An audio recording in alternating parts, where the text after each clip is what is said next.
Lao mgonjwa mmoja wa Ebola ameweza kupona nchini DRC.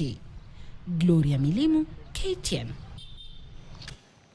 Kenya imeorodheshwa miongoni mwa mataifa 10 yanayokisiwa kwenye hatari kubwa ya maambukizi ya virusi hatari vya Ebola.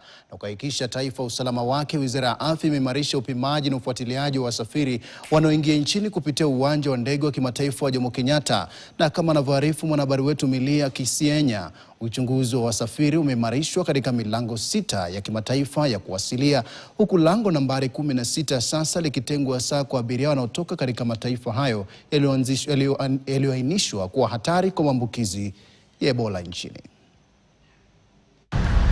Wizara ya Afya ipo mbioni kuhakikishia Wakenya usalama wao dhidi ya virusi hatari vya Ebola ambavyo vimeripotiwa katika Jamhuri ya Kidemokrasia ya Kongo na Uganda.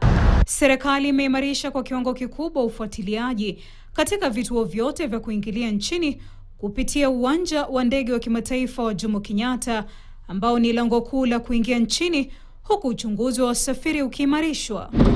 Akiwa katika ziara ya ukaguzi wa kina katika uwanja wa ndege wa kimataifa wa Jomo Kenyatta, Katibu Mkuu wa Idara ya Afya ya Umma Mary Muthoni amethibitisha kuwa uchunguzi umeimarishwa katika milango 6 ya kimataifa ya kuwasili. We have designated gate 16 for flights that are coming from those countries that already have issues. We are going to deploy more healthcare workers to the ports of entry as from next week.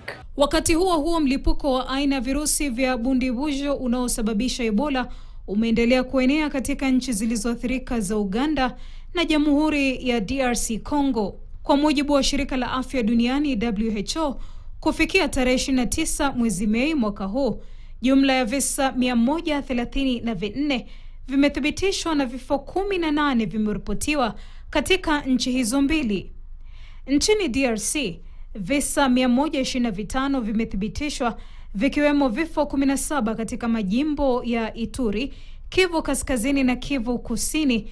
Nchini Uganda, visa 7 vimethibitishwa, ambavyo kimoja kilihusishwa na msafiri aliyewasili kutoka DRC na kifo kimoja kikiripotiwa. Aidha, kuna kisa kimoja kilichothibitishwa kinachomhusisha raia wa Marekani aliyekuwa akiwatibu wagonjwa wa Ebola nchini DRC Congo, ambaye kwa sasa anapokea matibabu nchini Ujerumani. Kenya haijaripoti kisa chochote kilichothibitishwa cha Ebola, licha ya mjadala mkubwa wa umma kuhusu kuanzishwa kwa kituo cha karantini na matibabu ya Ebola kwa wagonjwa kutoka nchi zilizoathirika, hususan raia wa Marekani. Milia Kisienya, Runinga ya KTN. Na mtazamaji, kwa taarifa hiyo tanruhusu nipate mapumziko mafupi, nikirejea ni taarifa zaidi. Usiende mbali.